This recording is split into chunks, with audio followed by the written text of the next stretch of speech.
Welcome to the Browns Wire Podcast. This is your host, Josh Keatley. With me, as always, Donovan James. We are back from our memorial vacation, I guess you could call it. We were out that weekend, right? Yeah, it was Memorial Day weekend. Yeah. Donovan was in Vegas. Then he was in Georgia. I was at a wedding. Yeah, I was at a wedding that weekend. The Memorial Day weekend, I was in a wedding. Not in it, but my girlfriend's sister got married. In Vegas, right? It wasn't. No, you were in Vegas a couple weekends ago. Yeah. That was 2 weeks ago. Yes. Last weekend was the wedding. It was in Georgia, though. Yeah, you're right. Yes. I apologize. I've been mistaken. We're going to make this one short and sweet because neither Donovan nor I we don't really have much to talk about today, man. The Julio Jones trade went down. The USFL is coming back. Not really a whole lot of Browns news. Greg Newsome fired his agent, but other than that, we're kind of just rocking and rolling forward. Julio Jones is traded to the Tennessee Titans. I have a couple thoughts on that. I'm not shocked that the Browns didn't make a move. I'm just simply not. It was a lot of money. A lot, they didn't. The Titans didn't trade a whole lot to get him, but they did trade. I'm not mad that the Browns didn't make a move. I do think that this makes the Titans a much stronger team. I don't think anybody would argue against that. Obviously, that's going to take pressure away from A.J. Brown, all that good stuff. So, that's a little scary, but at least it didn't go to the Ravens, right? True. I've been hearing really good things about the Ravens wide receiver coach they just hired, by the way. I was listening to Ruben and Key in the morning, and I don't know who their wide receiver coach is. I don't know who he is. He's never been a professional coach, but he's a private coach. He's coached Tyreek Hill and Hollywood Brown and Odell Beckham and Jarvis Landry, all the LSU guys, like in camps and stuff and personal training. But the Ravens hired that guy as their wide receiver coach. Is it Keith Williams? Is that his name? I don't know. I just tried to Google it while you were talking. I believe it's Keith Williams. Yeah, I heard Keith talking about him. He was like, he's going to be the best wide receiver coach in NFL. I was like, I don't know who he is, but sounds promising. They need it. Well, yeah. I don't know. That was the rumor for a while. I can't name like 5 wide receiver coaches. I know, right? No shit. Yeah. So. The big rumor was Julio Jones to Baltimore. So I don't really care. I don't really give a shit how good their wide receiver coach is. There's really not. They got a lot of younger guys there, but I don't care how good you are. There's no way that all those guys are going to perform top notch immediately. I don't think that's. They get Jerry Rice as their coach. Yeah, no shit. Like I know, so I just don't know if that's going to really. They're not. They don't. They're just not. They're not old enough. They're not mature enough. Some of those guys are kind of one trick pony level kind of guys. Nah, I ain't worried about it. Now, if they would have got Julio, that would have been a different story. That's the biggest takeaway from the Julio Jones trade. I'm not necessarily mad that the Browns didn't get him, but I'm glad that the Ravens didn't because that was the rumor for a while. I've seen a lot of weird stuff about how Julio Jones isn't really a good fit for the Titans, and this doesn't really make sense, and Tannehill doesn't have the arm to use him. I don't know what the hell they're talking about. Tannehill's a very good quarterback. I thought he proved that the last couple of years when he went to Tennessee. Julio Jones pretty much fits every offense because he's a freak. He's top 5 wide receiver in the NFL, so I'm not really sure where that's coming from.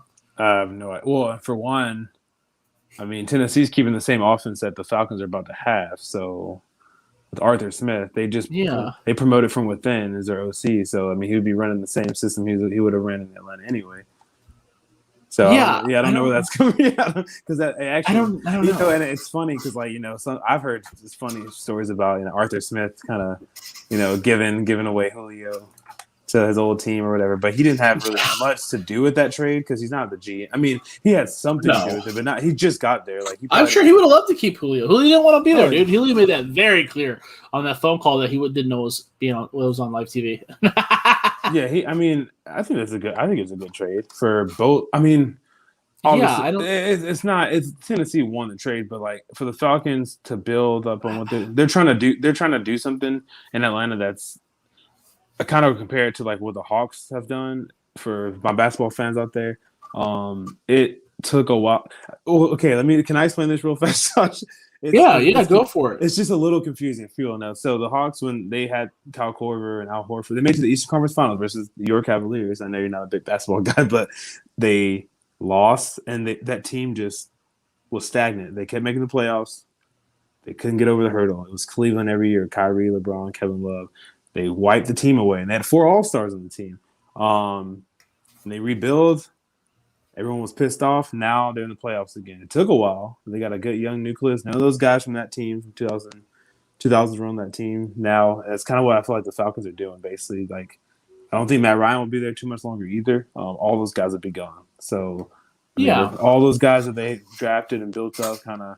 Besides, obviously Calvin Ridley, that's a new guy, and the tight end Kyle Pitts, but they're gonna transition. I wish they had drafted a quarterback this year, but I guess they didn't see one they really liked too much. But next year, I think they'll end up drafting one, or maybe they'll sign a free agent. I'm not sure, but they're just trying to get cap room and trying to rebuild, and they've got draft capital now too. So I mean, that's a good thing, and they have some freed up money, and they're paying Matt Ryan a lot of money, a lot more than people think. So we'll see what happens. I bet Titans want Julio. I mean, he's one of the best Falcons, if not the best of all time. So it's sad to see him go, man. He's done a lot for Atlanta community, really has. So he'll probably go down to me as the greatest Falcon of all time. That's a big list. I mean, yeah. Or you say Matt Ryan too, though, because. Yeah, I mean he's definitely one of the best wide receivers in Falcons history. I mean he's one of the best wide receivers. I mean he's NFL history. He's going to make a solid point to go to the Hall of Fame, and I don't think he's done yet. He was a top 5 wide receiver last year, in my opinion. So I think that the Tennessee, I don't know if the Tennessee Titans blatantly won the trade. The Falcons are in rebuild mode. Everybody can act like they're not, but they're just not a very good team. There's a contingent of people that think that they're going to be good. Nah, man, the Falcons pretty much suck, dude. I don't think it's because they lost all those games so close last year. But I'm like, they lost all. Well, and they still aren't. They didn't win any of them. And if you look at the mass of the team that was in the Super Bowl, it's still there. You know what I mean? The pivotal points are still there, but dude, it's not the same team. This is the Super Bowl team. You're saying? Yeah, there's a good chunk of guys that are still, but it's just not. That's not the same team. They collapsed. They're not good. They're just not a good team. You just drafted Kyle Pitts. You got Calvin Ridley. You got Hayden Hurst. You're going to go to more of a run-based offense. I would think with Arthur coming in there. So I don't think it's a bad idea to try to stack up some picks for the future. I think it's a pretty even trade. What if they could have got more, they would have, right? They didn't. That's the thing. So what did they get? Fully, they got what? Second. They got a second and a fourth. They got a second this year, like a fourth next year, and then they had to get back a 6th rounder to the Titans. Okay, and then the Tennessee's got they're gonna have to pay Julio all that money. Yes, all that money's gone. Yeah. Yeah. So they freed up a lot. Like I said, I think it's a pretty even trade. Yeah, all the cap. I've been following some more cap guys now since you said we weren't cap guys. So I've been following some, and I'm still garbage at it. I refuse to learn because it bores me. I followed 2 cap guys. One cap guy was saying that, value wise, you can't really say value. This dude hasn't stepped on the field yet, and they haven't drafted any players, so we won't know for years who won the trade. But you're saying value wise right now, the Falcons won just because of all the cap, and then getting the 2nd and 4th back, and the fact that he was saying as far as I guess he was saying the Falcons draft well, but it's hard because they got a new regime. The Falcons do draft pretty well for the most part. I think they were 10th, if I want to say, they went off of games played, number of draft picks actually playing in games. That's one way to look at it, but it's that's not, I don't know if you value that as the way of winning the draft is no. Okay, see that's why I'm I didn't. Yeah, there's too many variables there. If you look at a second round pick, here's how I view it. I view it as if I draft an average second round pick should play and be very solid. Right, you know what I mean. I should be able to. It's not crazy to get a guy. Nick Chubb was a 2nd round pick. You can get a really good run. There's a lot of good running backs that were 2nd round picks. You know what I mean. AJ Brown was a 2nd round pick. You can get a talent in the 2nd round. You should really get someone who plays in the 2nd round. I don't think you're gonna get Julio Jones. That shouldn't be your expectation, but you should be able to get someone who plays, and then you save a bunch of money, and you suck, right? So what's more valuable to you? The more money. And then someone who's not going to suck up anybody that you can maybe be the number 3 wide receiver. Calvin Ridley's good. Kyle Pitts is going to be good. Hayden Hurst is solid. There's a lot of talent there. There's, shouldn't say there's a lot of talent there because I think they suck. You can move up. The receiver is not the issue there.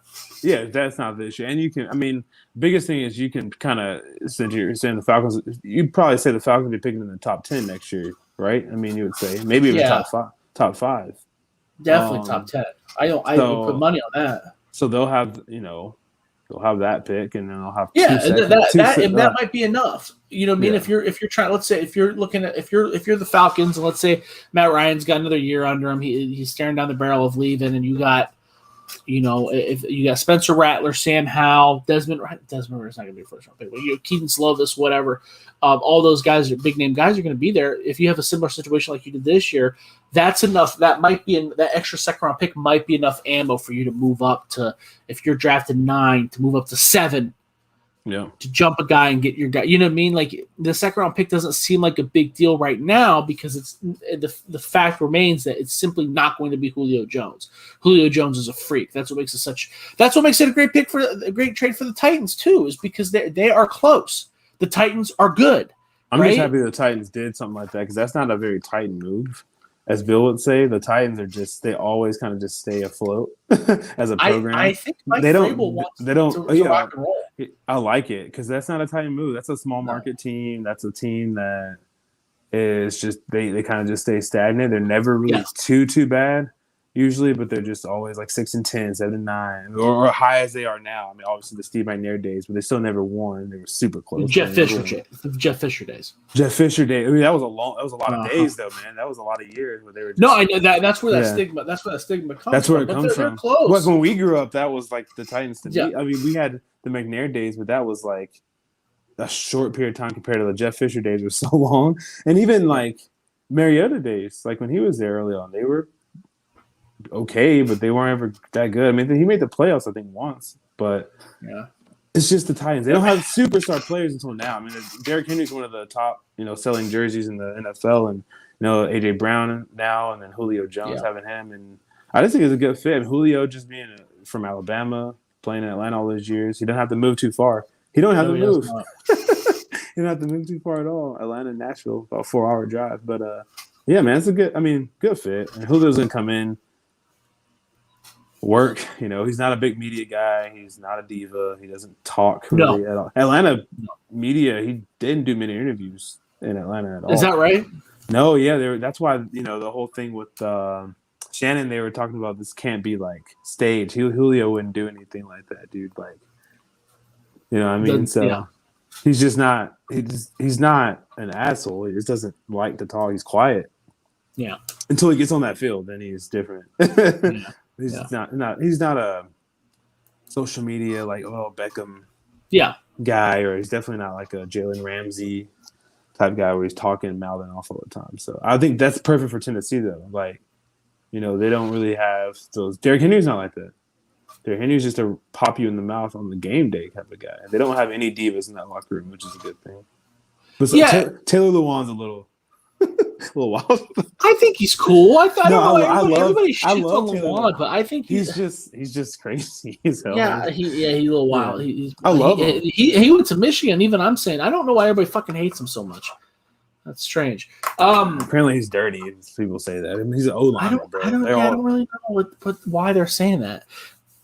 People say the same thing about Myles Garrett based off of a few highlights that they see. Well, in that he knocked Mason Rudolph with his helmet. He's not dirty though. I mean, Lewan. No, that's what I'm saying. There's a couple highlights where he did something questionable, and they just keep. That's what you remember, right? If you're not a Browns fan, you typically. When I talk to people that aren't Browns fans, they typically talk about Myles Garrett like he's a dirty player, and I'm like, why would you say that? They do. And it's because of those highlights. He's got 3 nasty plays, and they just keep replaying him, and that's what he's known for. Right? Yeah, I was talking to one of my buddies. He was like, I love Myles Garrett. He's a little dirty. I was like, damn. Yeah.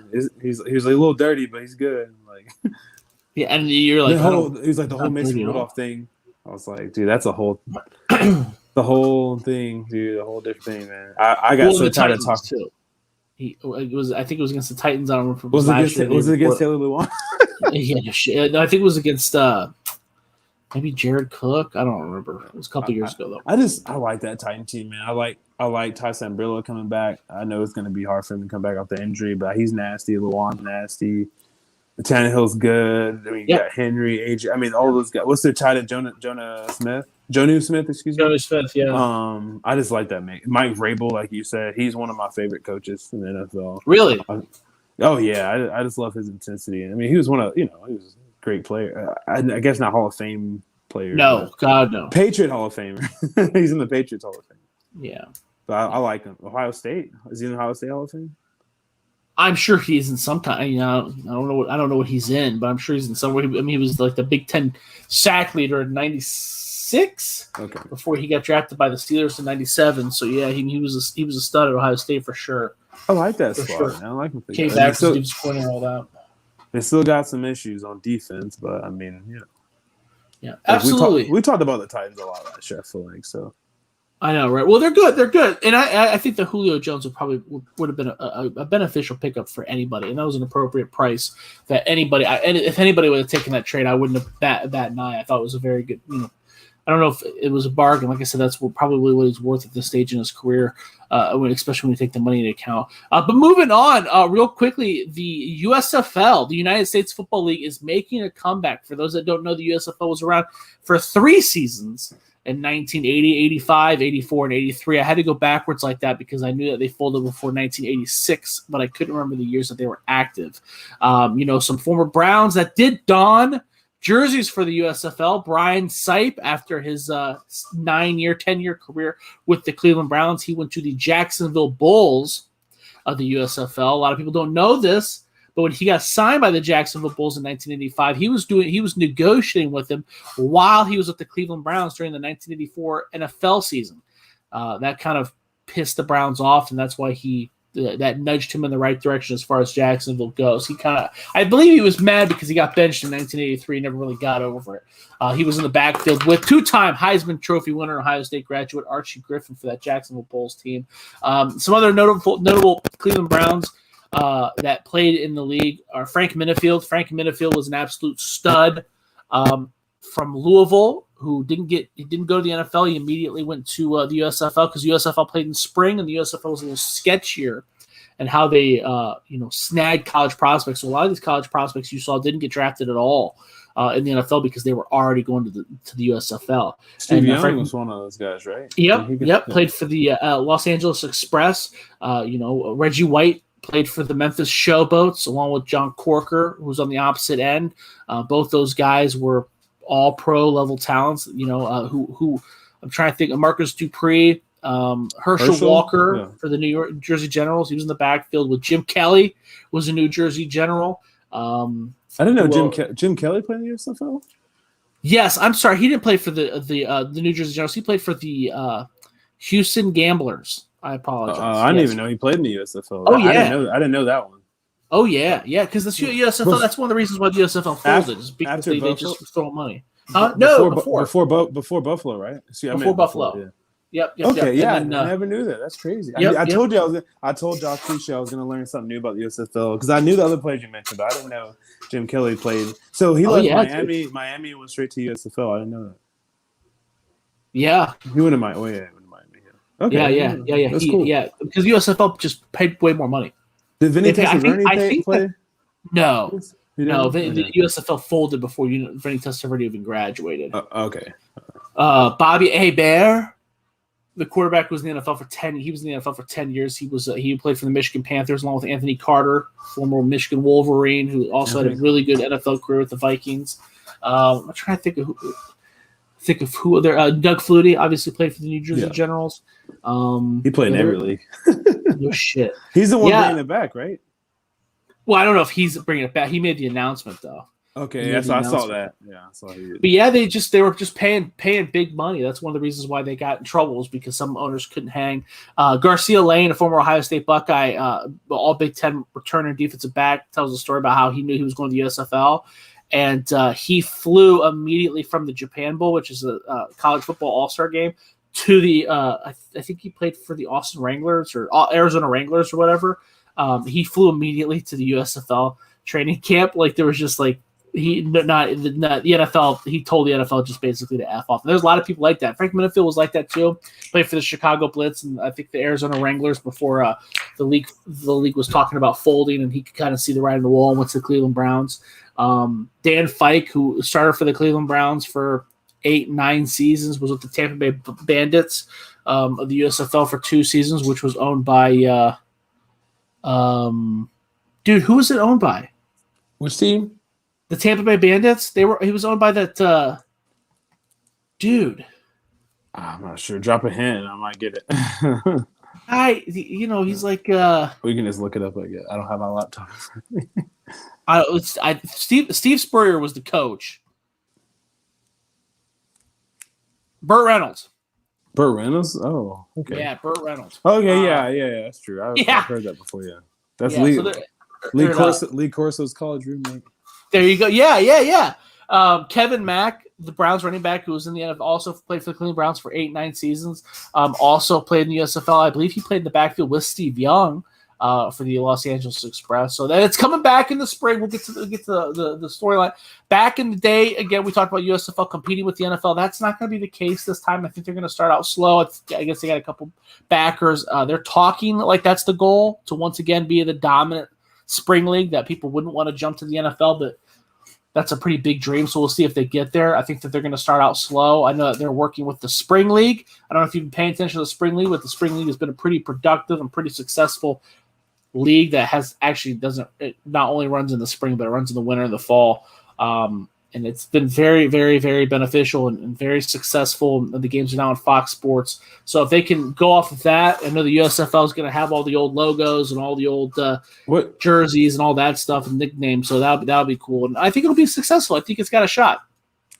So city-wise, like what cities have teams? Do they have that yet, or do they? No, they didn't announce that yet. I don't know what they're going to do because the spring league. What the spring league does is they play in two cities, one in Indianapolis and then one in Houston. Okay, yeah, I think so it's gonna be like that. It's not gonna be like the XFL stuff where they have. I'm not sure. Okay.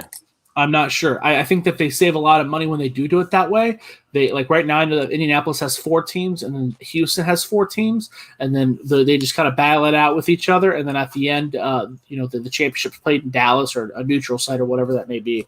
So I don't know if they're going to go to individual cities. I'm not quite sure.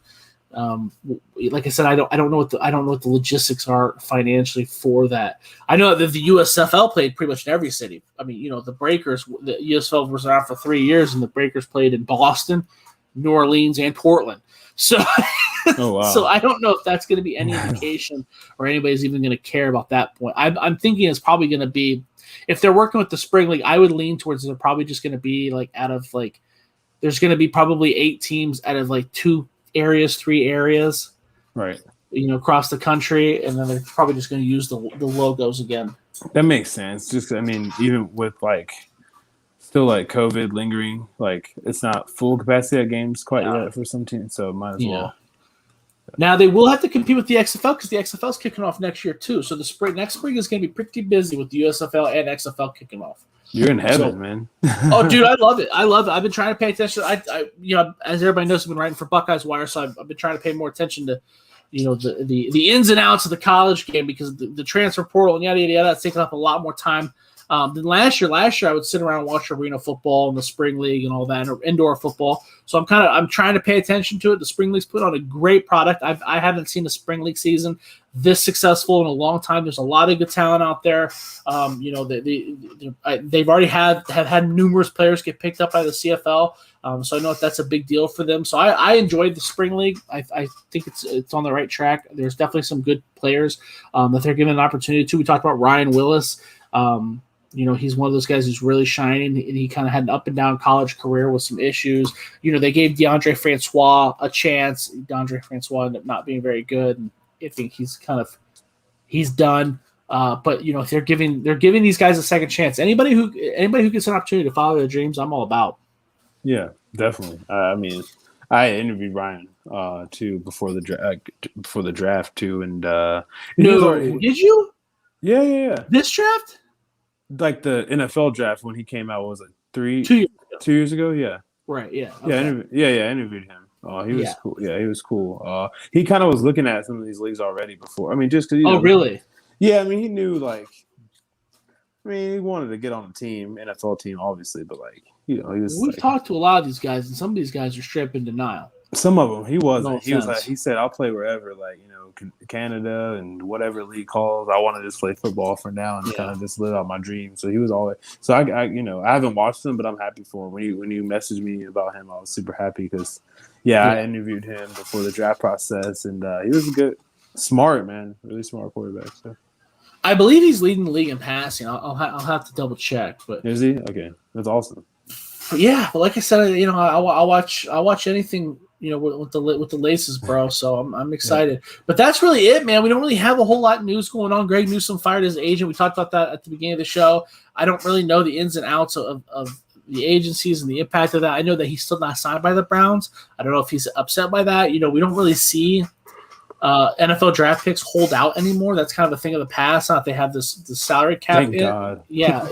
Well, I don't know. I got tired. I hated that so much. I don't know. I'm all for everybody getting their bag. You know what I mean? Like I am too. I guess being selfish, I hated it. Like just rookie holdouts. Like that's not a thing anymore. I just kind of like rookies go ahead and go to the camp and just. Yeah. No, I like that they're not holding out too. I just feel bad. I just feel like putting a cap on it really. I mean, because like college athletes don't get paid, right? We talked about this on the show last time we talked 2 weeks ago, and it's funny because we're kind of on the opposite, not on the opposite of the spectrum, but I have a very old school, more or less, a thought process. So seeing a guy like Vince Young, who kind of didn't really have the best NFL career after he got hurt, he made a ton of money still because he was able to benefit off of what he did in college. That there was no cap there, so he was able to still. I mean, Jamarcus Russell was like the second highest paid quarterback in the NFL when he was a rookie. You know what I mean? Like it's kind of. It completely cripples a franchise. When they get it wrong, it completely cripples them. So I get why the NFL did it. It's just I don't know. I don't know how I feel about it. I heard your franchise a lot. Yeah, no shit, no kidding. Yeah. I don't know. I don't know how I feel about it. That'd be an interesting interview if we could talk to someone who was, played back then or something. Yeah, like that went through those negotiations. Maybe not someone who played back then, but like an agent who went through those negotiations back then and now, True. And how that's affected those guys. Because I know there's got to be a couple guys that. They didn't get. There's got to be a couple guys that. I mean, you look at Kevin White, a wide receiver for the Chicago Bears. I mean, after his rookie contract, that's pretty much it. He's kind of just struggling to hang on in the NFL. Well, back, if we look 10 years ago, dude, he would still have generational money. Do you know what I mean? Yeah, I mean, he's still rich. Yeah. Let's not get twisted for the people. Yeah, but I know what you mean. That money where he's just, I'm good, like I don't have to do anything. Yeah. Like you said, I don't know how I feel about it. Because you are right. He still technically does have generational wealth, right? Because he could. I mean, it just depends on how he spends his money, and he's still hanging around the league too. I mean, that's a good example though, because he's a guy that's not, like you said, 10 years. Like what's his name? I don't know if he passed away or not, so I don't want to be too mean. Charles Rogers. I think he did. He did, right? Okay, that's what I thought. Yeah, wide receiver. Yeah, because he had some liver issues. Yeah. Always used to use him as an example, but I try not to anymore because of that. So no, I mean, he's a great example. Though he was drafted super high. What's another receiver I could use to be more political? He was drafted like number 2, bro. That's fine. Okay. There's nothing. Like a fact is a fact. You always use Jamarcus Russell as your quarterback thing. I know, right? Yeah, I use Ryan Leaf. You use Jamarcus Russell. I always use Charles Rogers as my receiver. I don't know who you use as your receiver, but I remember Charles Rogers just being like, I was like, dude, this guy is so good. I was a kid. I was like, he's so good. Yeah, he was. I was like, he's a perfect wide receiver. Like, no bust potential. Like, except, what team he got? I guess he went to, but yeah. Well, he had some issues. He got hurt immediately, and I think that's kind of was his downfall too. Because I think he got some off the field. But I thought that was because he got hooked on the painkillers. Oh, okay. I'm not sure. That would be a good Google. I don't remember his story, but I just I like Charles. Well, that's why I know he passed away very young because of some off-field demons that he was dealing with as far as substance goes, and I thought it was because of painkillers that kind of stretched back. I believe so. This would be a better Google You know, I don't want to sound too morbid, but now we're talking about death. I was at my fault. I'm sorry, dude. I was at a trading card shop. So everybody knows that I collect football cards. So this guy he's got this box and he whips it out. He goes, "Oh, you want to check it out?" So I go through there, dude. And the first card is Colt Brennan. Oh man. The second card is Javon Sneed. Really? No way, dude. Swear. The third card was a Charles Rogers. The fourth card was a Lawrence Phillips. You gotta be kidding me, dude. No, I shit you not. And the fifth card was a Ray Caruth.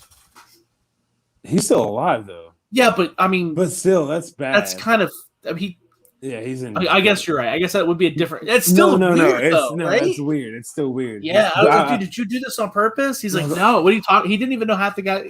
He's like, Colt Brennan didn't pass away. I'm like, bro, do you not watch the news? Like, what's going on here? Yeah, it just happened like a month ago. Dude, wild, bro. Wild. Swear to God, those are the first 5 cards. I guess we never got to talk about Colt Brennan, man. Colt Brennan. Man, he was a good quarterback. He was a good quarterback, college quarterback. You know, obviously I know he didn't work out enough. I hate that for him, man. He got hurt. I don't know if he probably never would have been. I don't know, man. He had so much stuff too. Like I don't think he ever would have been good just because he had the substance abuse stuff. You can't. It's hard to have those type of problems. Yeah. Well, he was short too. He was barely 6 foot, right? Yeah, and he went to the Redskins though, and they had Spurrier at the time, right? So that was kind of a good place for him. But I just hate he could. You know, he was trying to overcome his addiction even to the day he passed away. Really, so because I read all his dad's stuff. But I mean, I hate that. Sad man, modern day legend out in California kid. You know, what I mean, Hawaii legend for sure. He was a part of those great. He was the next guy up from Timmy Chang, and those June Jones Hawaii teams were absolutely phenomenal. Taking guys like Colt Brennan and Devone Bass and Kaloha Polaris. I believe was the one under the wide receiver. I mean, those dude. I remember playing. I was in high school. I think I was a sophomore in high school when they were that year. They went to the Sugar Bowl. The Sugar Bowl, yeah. Yeah, and I remember playing them and there was my team in NCAA. That was before the season even kicked off. Dude, their jerseys were hard too. The black ones. Oh, dude, yeah. And Devone Best was so fast in that game. Transfer from Oregon State who got kicked out for shoplifting. That was kind of a team full of I don't want to say misfits, but they were outcasts basically. It was cool, man. Yeah, because Cole got kicked out of Colorado. Is that right? See, I didn't know that. I knew the Devone Best story because he was a Cleveland Brown, but I couldn't remember. Yeah, Cole got kicked out of he had a lot of stuff, man. Just going back to he was Matt Linus back up in high school, and then he took over for him. But he only had I knew that. Yeah, only had 1 year, then play, but he still got the Colorado offer. He got arrested there, went to JUCO. Then Hawaii happened, and then just kind of stuff just kind of came back. It's just if you have a problem like that, you have to get the help early on because it just kind of spirals out. It doesn't matter how much money you make or success you have. Obviously, sometimes to some people because it can get out of control for somebody like him. It seemed like he had a problem with like a lot of different drugs too. It wasn't like one. Yeah, because I know he got alcohol too, right? Alcohol, yeah. He got that car accident. Broke his neck. Dude, that car accident. Well, that's what they were saying. I don't want to speculate, but they were saying he was clean until that accident. Then he kind of got back on painkillers, and he was like taking. I thought that. Didn't they say he was inebriated for the accident, or no? I know he was drunk, but I think the heroin. I think he was addicted to like heroin, but like if you get off heroin. No, are you sure? Yeah, that's what he. No, at the time he was. So he went to rehab. So no, I meant now. Like yes, now. But he was, but not at the time. Yeah, but he got in an accident and they gave him painkillers, and painkillers and heroin. Yeah, that's what I'm saying. I'm not saying he was on heroin before. No, I'm saying he got on like painkillers because his accident was so bad. He was on that strong stuff, dude. He was clean too for a while because if you remember, he tried to make a comeback. Yeah. In the Arena Football League with the LA Kiss. Do you remember that? Yeah, I remember that. The LA Kiss had a TV show called Fourth and Loud, and former Cleveland Brown linebacker Bo Bell was a star in the Arena Football League, and he was on there as well. But Colt Brennan was one of the stars of the show, and he wasn't on it very much because he was still going to rehab and dealing with his neck issue. And you can see there's cuts where Gene Simmons is like, "What about the quarterback from Hawaii?" Because he doesn't know shit about football. He's like, "What about the quarterback from Hawaii? Is he recovering?" And he just never His neck was just messed up, and then but he was my understanding was that he was clean, like basically that whole year because he was so focused on trying to get back into football, and then I'm assuming after that because I never heard about him. He wasn't in the news in relation to football after that, so I assume that's just DUI arrest and. That's it, really. It seemed like he just had a drinking problem. But then that's guess, rough, like I said, and like what he died from was fentanyl. That could be. I mean, I don't know what he was. I don't know, dude. Yeah, I don't know. It was fentanyl. I'm just saying I don't know what it was like, what drug he was doing. Usually they mix fentanyl with heroin, but I'm not going to say that. I have no idea, bro. I hate it, yeah. Because his brother tweeted out like fentanyl is fucking the nastiest drug, takes lives. So I was like, well, it must have been that.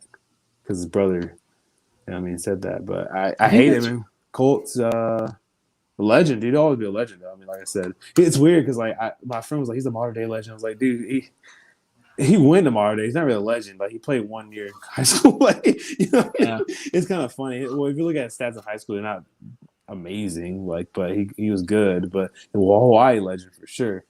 Definitely a legend. That those teams he was on where there were few as good as him. They were fun to watch, man. They were fun to watch. Timmy Chang or Cole Brennan? Sorry, I have to say that. Cole Brennan. Okay, my friends had a debate. They said Timmy Chang. I was like, I think Timmy Chang. Why would they say Timmy Chang? Timmy Chang's teams didn't win anything. I said he was more talented. I was like, Cole was like, no way. Yeah. No way. Yeah, Timmy Chang's teams didn't win any. I think Timmy Chang's stats are, insane, especially at the time. He did it. Timmy Chang was even smaller than Cole Brennan. He's smaller. I think Timmy Chang was like 5'8", bro. No, this says he was 6'2". No way, dude. Timmy Chang? Yeah, no way. Right? I don't think he wasn't 5'8". I thought it was like 5'11", though, 5'10". He's just skinny. Like he's so small. Cole's small too, but damn, I like Timmy Chang super small. He's actually the wide receivers coach in Nevada. I didn't know that. Yeah, he's coaching now. He's doing a good job. I say Cole Brennan's more talented. Dude, Cole Brennan, I can't believe that's even a conversation. Timmy Chang was there longer. He played all 4 years, so his stats are better, like career wise. But Cole was only there for what, 2 years? Yeah, and Cole Brennan, his teams won stuff. Like his teams were they were winners. Like they won. They were good. They were really good. Chang was like 6-6, 7-5. Yeah, I'm not bashing Timmy Chang. He broke a lot of records, but that's like he played all 4 years though. Cliff Kingsbury and Sonny Cumbie have a shit ton of records too, but ain't no one putting their banners on the wall at Texas Tech. You know what I mean? Like it's not. And you got to do something too. And Cole Brennan was good. Cole Brennan was a good quarterback. Anybody could have done what Timmy Chang did in that offense, and then everybody did, right? Yeah. It does. He may be the one that had the most yards or whatever they were, but yeah, he has the most everything. So say he played for 4 years, but if you get lucky enough to start for 4 years, you're gonna have most of the record. Most guys don't get a chance. Cole Brennan was good. Yeah.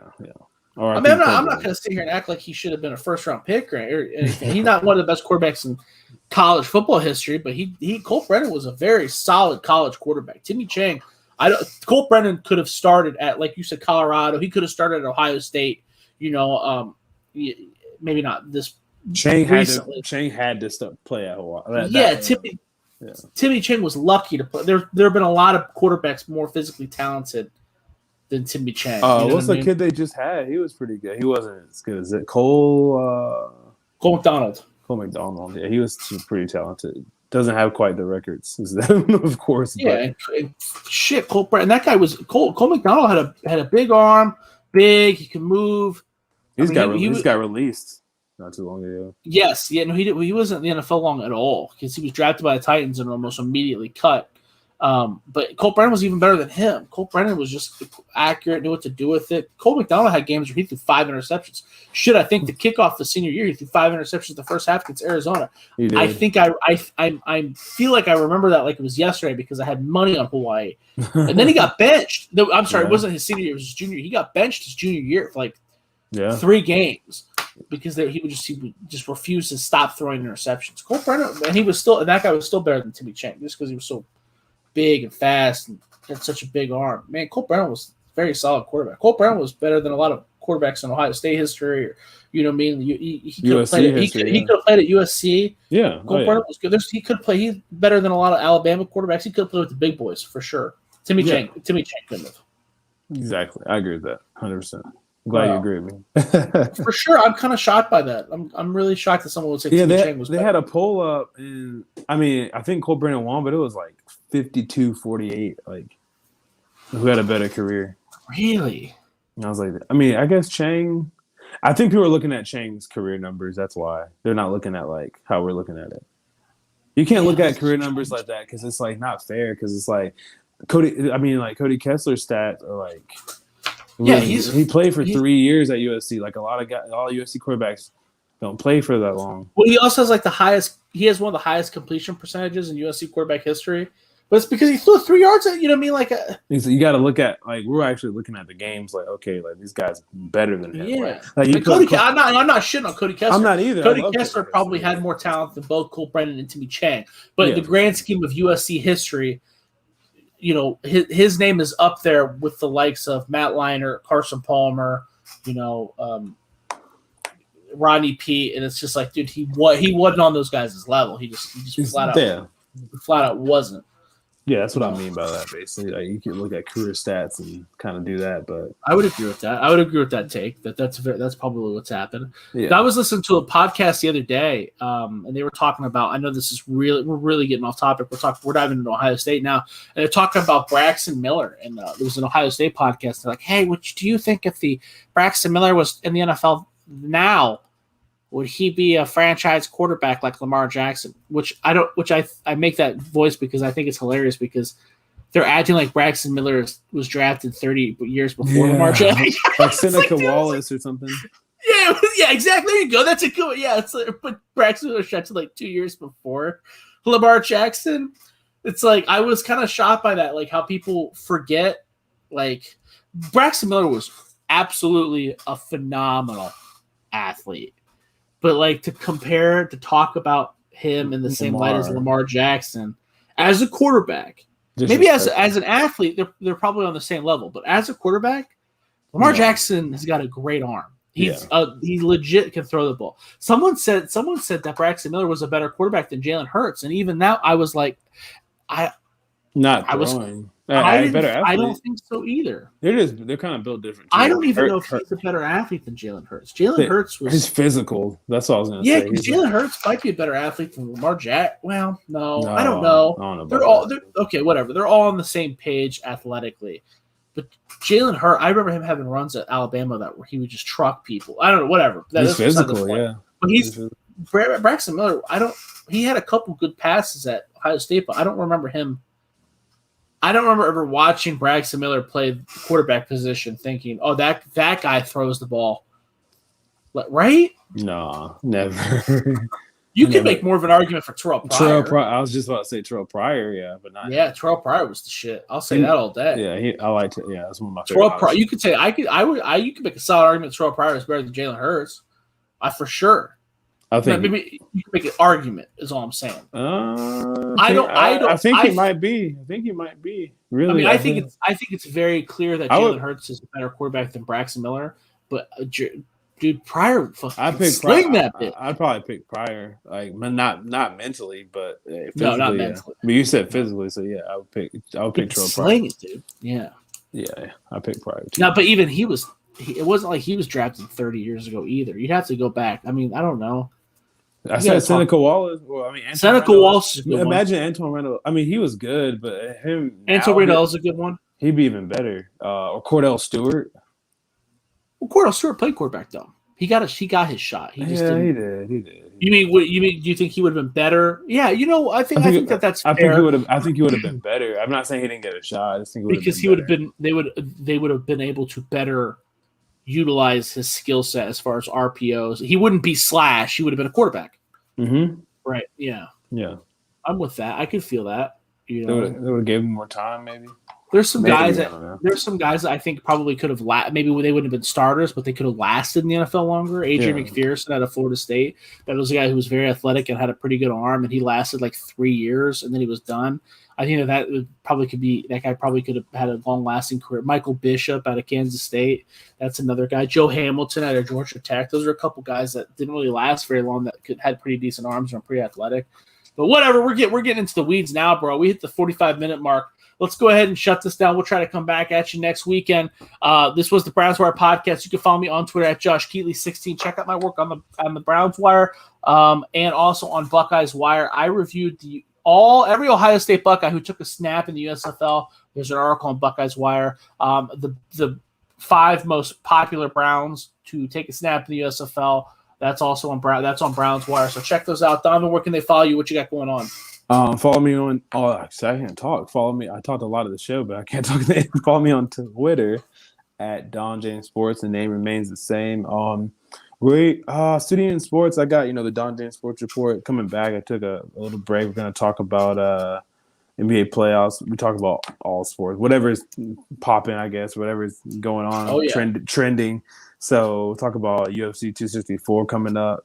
Show's going to be next week. So UFC 264 is not until July, but going to go ahead and talk about a little bit of the card, kind of leading up to it until the McGregor-Poirier fight and then NBA playoffs. And then we're actually interviewing well, I will say this. I'll either interview him on here with you, which I haven't told you yet, or on that show. I'm not really sure which one yet. It just depends on timing. It could be Studio Sports Thing, could be a Browns Wire. Ryan Sosa, he played wide receiver at Florida and Eastern Illinois. He was on the 2014 and 15 Florida roster for Gators roster, and then he transferred to Eastern Illinois. And then he, stepped away from the game of football senior year, but he didn't get to play too much. But he has some cool stories, dude.